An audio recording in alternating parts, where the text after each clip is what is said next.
ulam namin, tuyo. Yan guys, sa mga kapwa ko vlogger po diyan,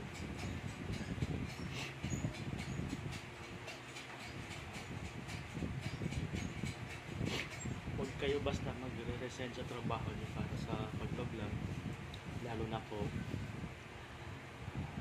hindi pa tayo sumasahod.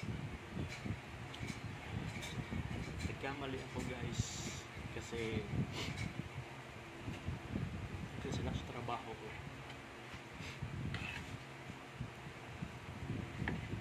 Tuyo ang ulam namin.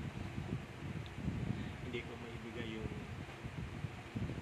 pangangailangan ng magulang.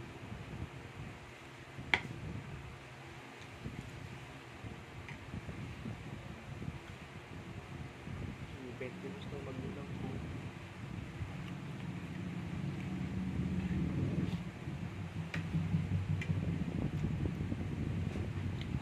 Hindi ako naawa para sa sarili ko.